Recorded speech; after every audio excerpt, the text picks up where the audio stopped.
JDU TDP को बड़ा package देने का दबाव, खर्च को संतुलित रखना होगा चुनौती। अब क्या करेंगे पीएम मोदी?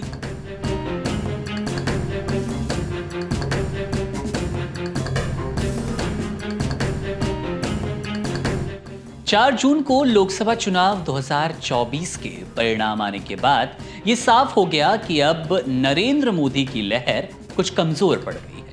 दरअसल 2014 और 2019 की तरह बीजेपी को 2024 में पूर्ण बहुमत नहीं मिल पाया। नमस्कार, आपके साथ मैं हूं मुकुंद और आप देख रहे हैं वन इंडिया हिंदी। आपको बता दें कि बीजेपी इस बार सत्ता में आ गई। एनडीए के साथ, एनडीए गठबंधन के साथ नरेंद्र मोदी तीसरी बार प्रधानमंत्री तो बन गए, लेकिन बीजेपी की नरेंद्र मोदी वाली लहर अब कमजोर है। अब यही कारण है कि आम बजट में इस बार सरकार पर कई तरह के दबाव रहने वाले हैं। बिहार के मुख्यमंत्री नीतीश कुमार और आंध्र प्रदेश के सीएम चंद्रबाबू नायडू पहले से ही अपने राज्य के लिए स्पेशल पैकेज की मांग कर चुके हैं। अब ऐसे में बजट को संतुलित रखना नरेंद्र मोदी के लिए और उनकी सरकार के लिए चुनौती रहने वाली है। गौरतलब है कि प्रधानमंत्री नरेंद्र मोदी की तीसरी बार सरकार बनाने में बिहार के मुख्यमंत्री नीतीश कुमार और आंध्र प्रदेश के सीएम चंद्रबाबू नायडू की बड़ी भूमिका है, लेकिन दोनों अपने अपने राज्य के लिए केंद्र से बड़े पैकेज की मांग कर रहे हैं। और यही वजह है कि इस बार का बजट कुछ अलग रहने वाला है। सरकारी खर्चे कुछ अलग होंगे। 2024 में सरकारी खर्चे को संतुलित करना सरकार के लिए बड़ी चुनौती होगा। सरकारी कर्ज पर अंकुश लगाने का दबाव अलग से होगा। ब्लूमबर्ग के अर्थशास्त्रियों के मुताबिक ये सब कुछ आसान नहीं है, लेकिन ऐसा लगता है कि मोदी बजट घाटे को बढ़ाए बिना ही उन मांगों को पूरा करने में सक्षम रहेगा।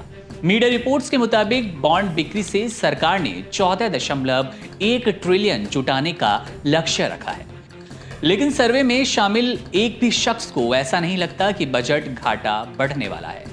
अर्थशास्त्रियों का अनुमान है कि सरकार या तो मार्च 2025 तक के वित्तीय वर्ष के लिए सकल घरेलू उत्पाद के 5.1% के अपने घाटे के लक्ष्य पर कायम रहेगी या फिर इसे थोड़ा कम करेगी। अर्थशास्त्रियों के मुताबिक नायडू ने आंध्र प्रदेश के लिए अगले कुछ वर्षों में मोटी रकम मांग रखी है, जिसका एक हिस्सा इसी बजट से दिया जाएगा। नायडू ने हाल ही में अपनी पार्टी के सांसदों से कहा कि वे सरकार से जितना संभव हो उतना धन जुटाएं, लें। वहीं नीतीश कुमार देश के सबसे गरीब प्रांतों में से एक बिहार के लिए भी अच्छा पैकेज मांग रहे हैं।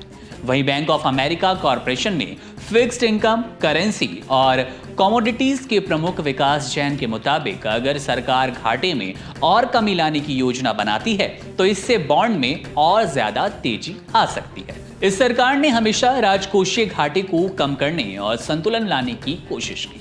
निवेशकों को भरोसा है कि इस बार भी सरकार उसी रास्ते पर चलेगी। हाल ही में जब दुनिया की उभरती अर्थव्यवस्थाओं के सरकारी खर्चे का अध्ययन किया गया तो पता चला कि भारत कहीं आगे है। सरकारी खातों पर दबाव के कारण कोलंबिया के क्रेडिट आउटलुक में कटौती की गई।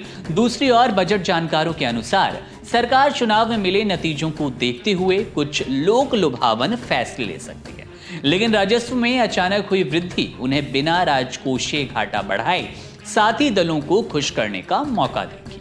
निर्मला सीतारमण को एक बार फिर से वित्त मंत्री बनाए जाने से एक बात तो साफ हो गई कि सरकार उनकी बनाई नीतियों से संतुष्ट है और उसी पर आगे चलने वाली है। लगभग सभी अर्थशास्त्रियों को उम्मीद है कि सरकार 2026 फाइनेंशियल ईयर के लिए वित्तीय घाटे का 4.5% से नीचे रखने का पूरा प्रयास करेगी और ये लगभग 2024 के बजट की भूमिका तय कर देता है। कुछ ऐसा ही रहने वाला है। तो सीधे तौर पर वो जेडीयू हो, टीडीपी हो, यानी कि वो नीतीश कुमार हो या फिर चंद्रबाबू नायडू की पार्टी टीडीपी हो, दोनों को खुश रखना नरेंद्र मोदी सरकार के लिए बजट 2024 में कोई बहुत ज्यादा मुश्किल नहीं रहने वाला। बिना राजकोषीय घाटे को बढ़ाए ये काम किया जा सकता है। अब देखना दिलचस्प होगा 23 जुलाई को जब बजट पेश किया जाना है तो किसको क्या पैकेज मिलता है, जनता को लोक लुभावन वादे मिलते हैं या फिर बजट लगभग पहले जैसे रहने वाला है। बहरहाल बजट पर हमारी नजर रहेगी। तमाम बड़ी अपडेट्स और बजट से जुड़ी जानकारी के लिए आप बने रहिए वन इंडिया हिंदी के साथ।